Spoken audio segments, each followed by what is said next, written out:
presentación del anteproyecto legislativo sobre ley penal juvenil elaborado por la Comisión Ad hoc, Asociación Civil Pensamiento Penal, integrada por los doctores Julián Axat, Pablo Barbiroto, Mauricio Garzani, Rodrigo Moravito y Carlos Reyes. A continuación, participaremos de la exposición de los lineamientos generales sobre la ley penal juvenil en el marco de la presentación del anteproyecto de esta ley, análisis del proyecto de ley de adecuación del procedimiento local de intervención a la ley 26.061, Comisión Mixta Ley 5.292. Para dar inicio, escucharemos palabras de bienvenida a cargo del doctor Rodrigo Moravito, juez de menores de la provincia de Catamarca.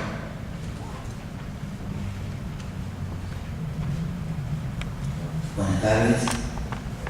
a quienes están presentes esta tarde acompañándonos en esto que es tan importante para todos, para nuestra sociedad, de presentar un anteproyecto legislativo sobre adecuación de la ley penal juvenil para nuestra provincia que tanto necesitamos.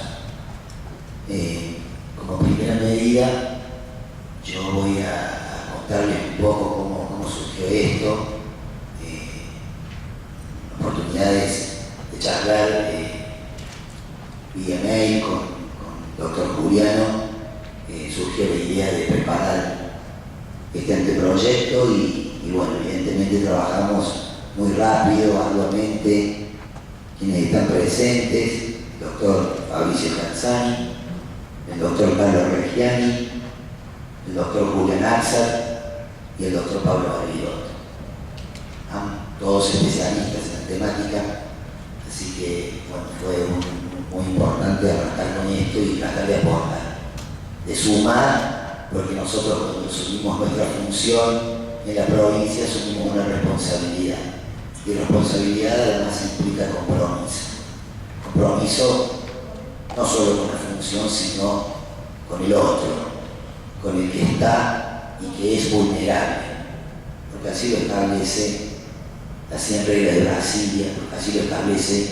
nuestra Constitución Nacional y manda al Estado a aplicar acciones afirmativas, porque así lo dice el 75, inciso 23. Se ha tomado el proceso penal, y esto yo como una opinión personal lo voy a decir, más allá de que hoy estamos adecuando el sistema penal juvenil con un marco respetuoso de los derechos humanos de los niños y adolescentes. Lo cierto es que estamos adecuando un proceso, una ley penal juvenil. Y siempre debe quedar claro que el proceso penal, el derecho penal es la última ratio del Estado. Siempre hay posibilidades y siempre hay alternativas a esto. Quizás con la Convención de los Derechos del Niño surge este nuevo paradigma de la protección integral. Este nuevo paradigma en el cual evidentemente el niño adolescente debe ser enmarcado en un marco de responsabilidad. Y sí, efectivamente deben ser responsables, pero responsables frente a qué. Ese marco de responsabilidad no necesariamente implica, y nada lo indica, que deba ser dentro del marco de un proceso penal, porque puede ser también a través de políticas alternativas, antes de llegar a una aplicación de una pena o de cualquier medida restrictiva. De todos modos, con esto creo que la protección integral trata de buscar ese marco de responsabilidad dentro de lo que es buscar formar al niño o al adolescente como un sujeto pleno o como un sujeto responsable. Lamentablemente, y esto lo voy a usar un poco con ironía y con humorada, hoy por hoy, y lo charlábamos con quienes me acompañan hoy, yo digo que ha cambiado ese plan mental, eso de que decíamos hay que plantar un árbol, libro, tener un hijo. Hoy tratamos de utilizar el proceso penal para quizás reeducar, como se dice por ahí, y no es así. Y yo digo que el plan vital ha cambiado porque ahora hablamos de plantar un árbol, escribir un libro, tener un hijo y someterlo al proceso penal, y no es ese el fin. En el paradigma tutelar en el cual todavía nos encontramos, a nivel país y en nuestra provincia igual, siempre no es un paradigma universalista, un paradigma que se dirige a la universalidad de la niñez y de la adolescencia, no. Se dirige a los sectores más marginales, a esos sectores, a los niños pobres, a los niños que efectivamente se dice que tienen esas familias disfuncionales, anormales, y a las cuales interpelamos muchas veces. Sin embargo, nosotros como Estado debemos estar a la altura de las circunstancias, y la Convención de los Derechos del Niño exige que estemos a la altura de las circunstancias, a la altura de un marco respetuoso de los derechos de los niños, niñas y adolescentes. Cuando me tocó asumir el cargo, y siempre escuché esta frase en el mundo de la niñez y sobre todo en la justicia penal juvenil, de decir que los niños están en conflicto con la ley penal. Los niños no están en conflicto con la ley penal. La ley penal está en conflicto con los niños. Y esta es una buena posibilidad, una buena opción que tenemos hoy de poder adecuar nuestro sistema penal juvenil a una ley, a nuestra convención. No hay fórmulas mágicas, simplemente respetemos la convención y así podemos que nuestros niños, niñas y adolescentes podamos decirles que realmente van a ser el futuro van a ser precisamente el futuro nuestro. Así que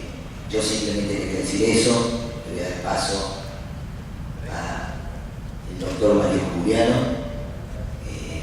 quien evidentemente va a estar en sus palabras y agradecerles muchas gracias a los amigos, a los compañeros y a todos quienes de alguna forma no trabajamos, a mi equipo de trabajo, porque sin mi equipo de trabajo no podemos hacer nada. Gracias, y evidentemente a quien trabajo día a día, que es el doctor Garzani, que hemos logrado también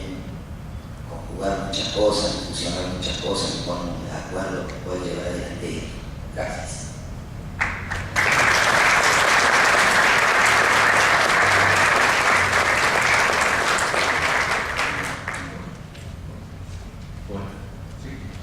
Buenas tardes. Por mi parte no soy especialista en aclarar el derecho de la niñez,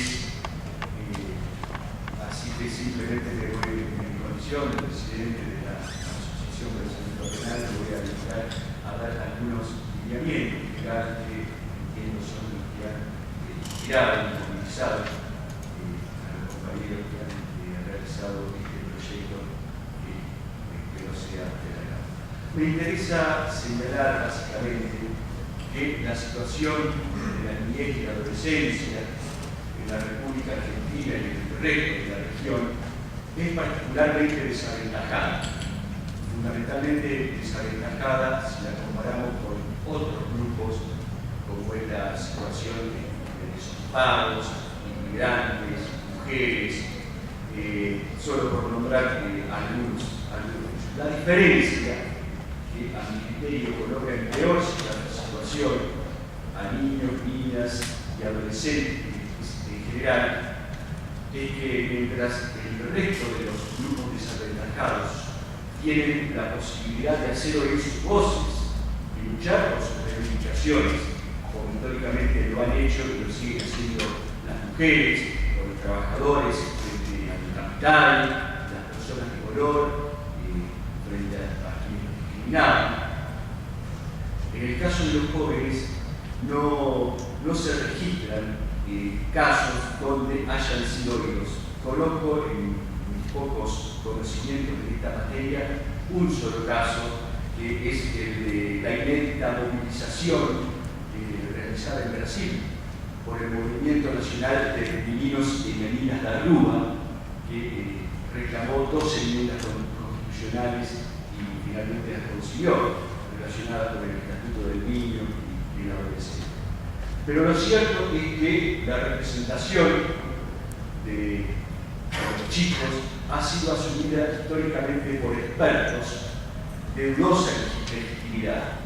en la medida que la representación invocada no ha sido conferida por directos interesados. Y muy por el contrario, lamentablemente, la historia demuestra que no han sido pocas las veces que esa representación fue asumida por personeros realmente públicos que han prevaricado los intereses que debieron representar desde una concepción adultocentrista, perjudicando de modo sistemático los intereses de los representados. No me voy a remontar muy lejos, quienes aquí están interesados por esta materia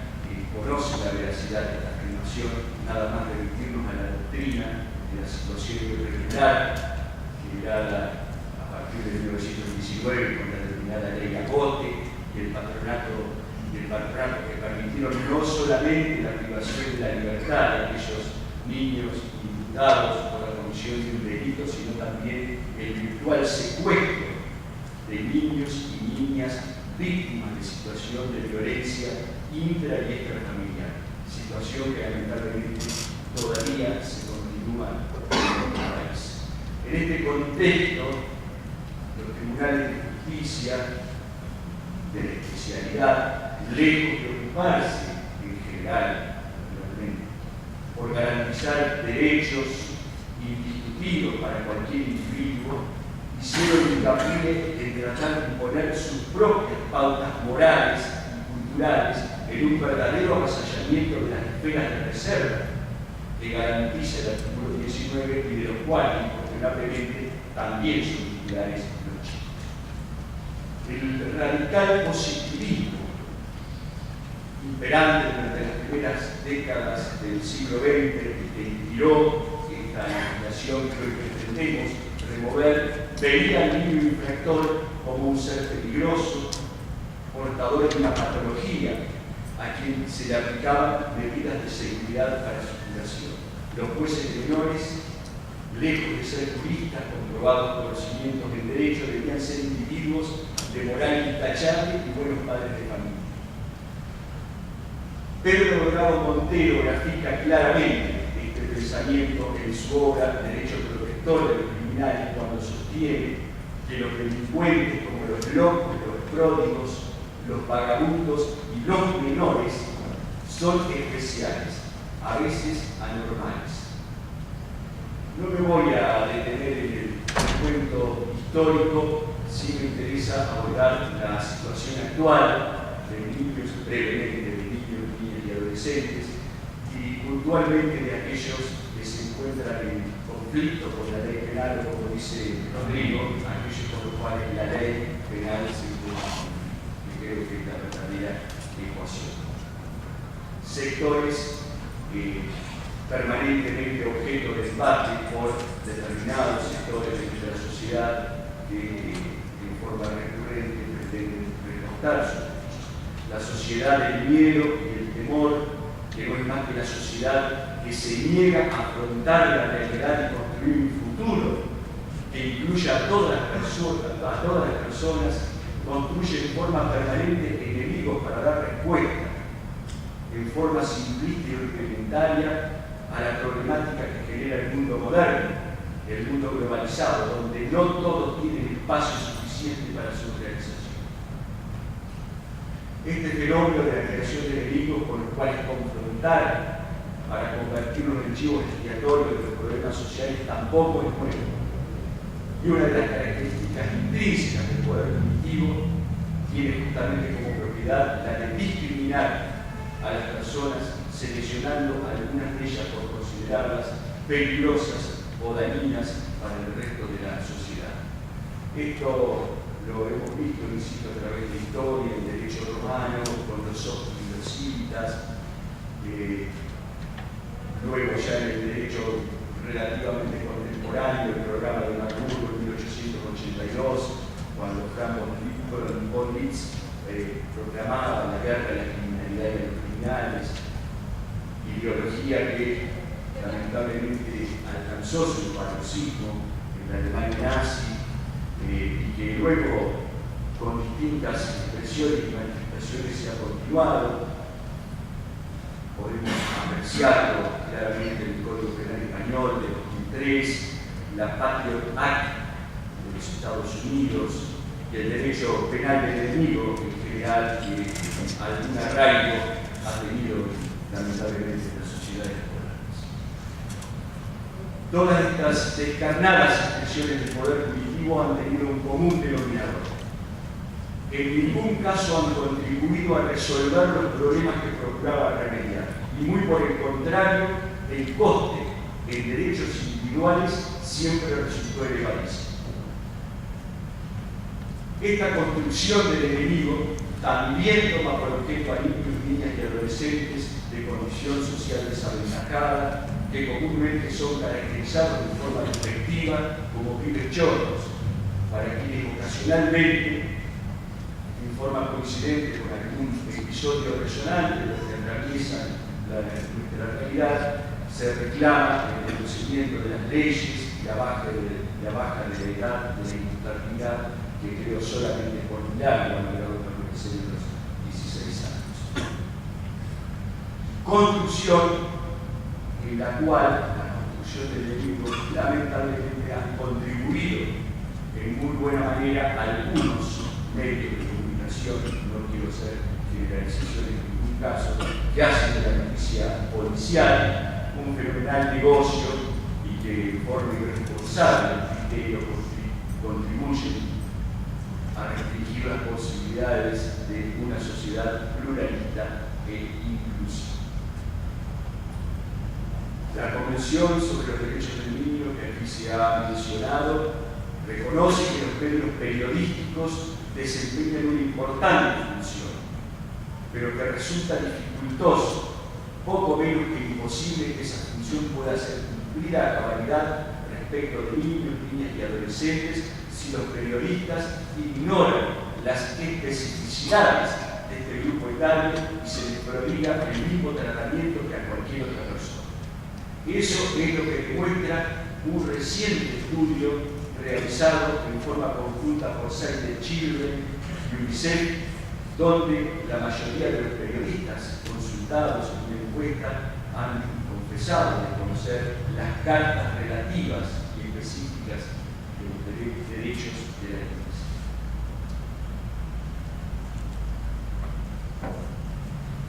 La sanción de la Convención, que entró en vigencia en 1990, que como todos sabemos fue constitucionalizada en 1994, significó una esperanza para el reconocimiento de los derechos de este grupo de personas. Y sería injusto no admitir que los hechos se han registrado algunos avances, sobre todo en el plano normativo, como ha sucedido en la provincia de la cual vengo, en la provincia de Buenos Aires. Ignorar el tránsito del paradigma de la situación irregular al interés superior del niño implicaría ignorar una buena parte de la lucha que en torno a estos temas han desarrollado muchas personas como las que hoy me acompañan en mi casa. Sin embargo, estos avances no han sido suficientes a mi criterio. De acuerdo a datos estadísticos de la provincia de Buenos Aires, que son los que manejo, pero que presumo se deben reproducir en el resto de las provincias, el monto asignado, el monto presupuestario asignado para niñez y adolescencia oscila entre el 1 y el 1,5%. Monto del mayor porcentaje está destinado a cubrir gastos de personal. En la provincia de Buenos Aires tenemos aproximadamente 700 chicos restringidos en la libertad ambulatoria. Como dato de interés de ustedes, prácticamente el 70% de esos chicos, detenidos, jóvenes, no concurría a la escuela al momento de la detención, lo cual refuerza la hipótesis de la selectividad penal en aquellas personas expulsadas del sistema educativo.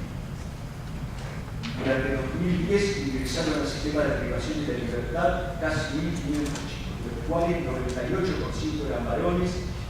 y el 12% menores de 12 y 15 años, el 35% 16 y el resto más de 17 años. El Poder Judicial de mi provincia no se ha mostrado flexible frente a la situación de este grupo de personas, y particularmente frente a la privación de la libertad, ya que el 81% de los chicos detenidos jamás obtuvo permiso de salidas de ningún tipo, y solamente el resto del 20% cada tanto han tenido la posibilidad de tener contacto con la sociedad. La Comisión Interamericana, en forma conjunta con UNICEF y SEI de Chile, ha publicado en 2011 un informe titulado Justicia Juvenil y Derechos Humanos en las Américas, donde justamente se señala la preocupación por las debilidades de los sistemas de justicia juvenil en la región, y pese a los avances normativos que se han registrado en muchos países a partir de la adopción de la Convención.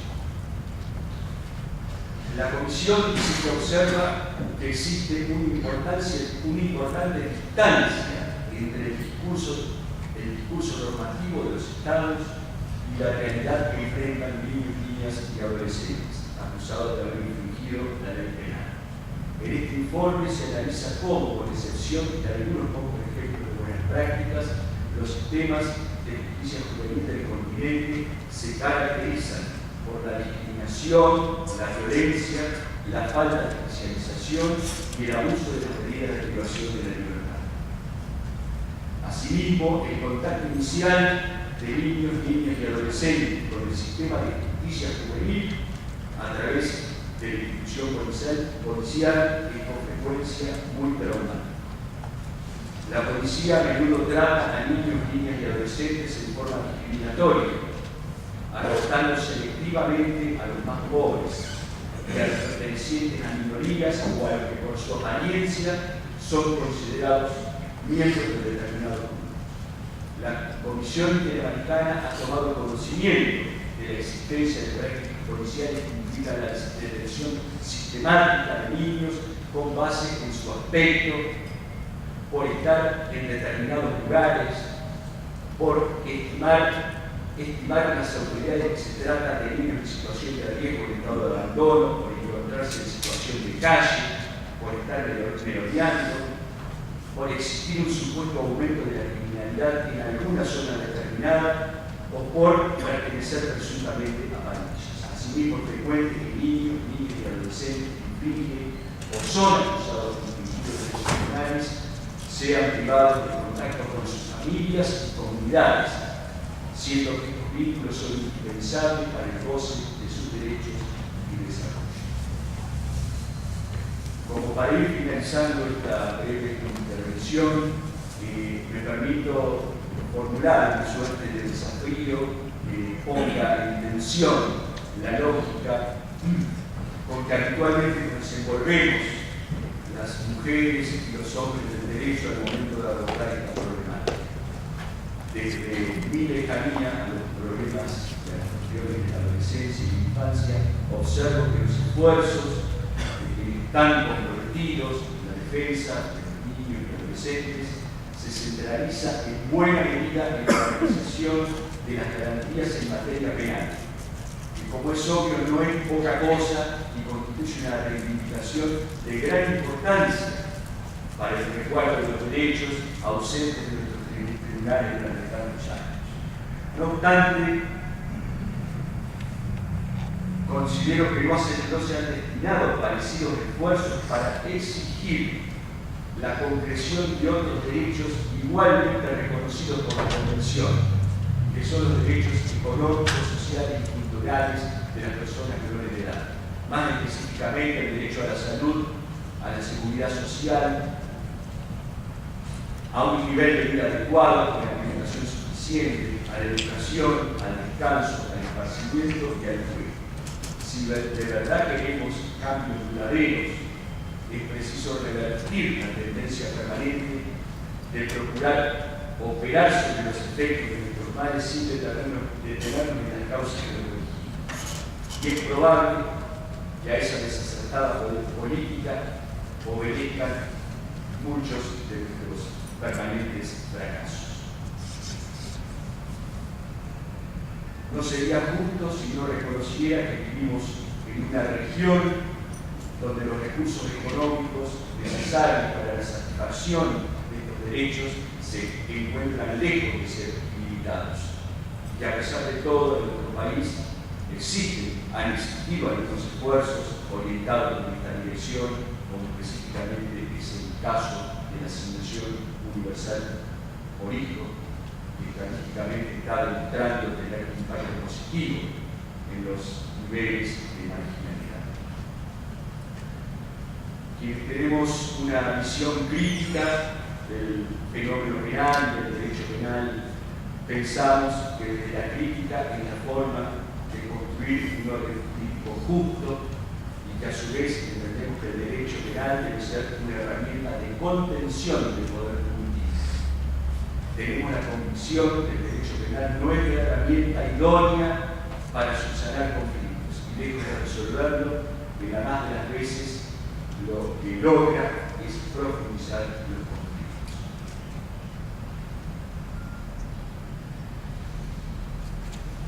El diagnóstico se agudiza en el caso de la justicia penal destinado a las personas menores de edad, por el cual es preciso profundizar en este ámbito los mecanismos de resolución alternativa de conflictos propios de la justicia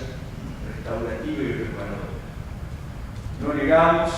que hay delitos cometidos por personas menores de edad,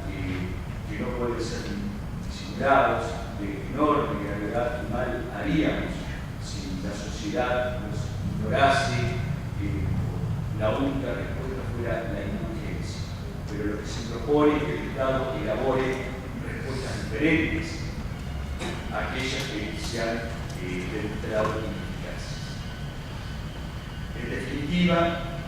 considero que esta lucha en la cual ojalá en Catamarca hoy se involucre, la lucha por el derecho de la niñez, no es más que la lucha por una sociedad inclusiva y democrática. La sociedad catamarqueña ha debido pagar un alto costo para que hoy estemos sentados aquí. Fue el costo que todos saben, se pagó el 11 de septiembre de 2011, la vida de 4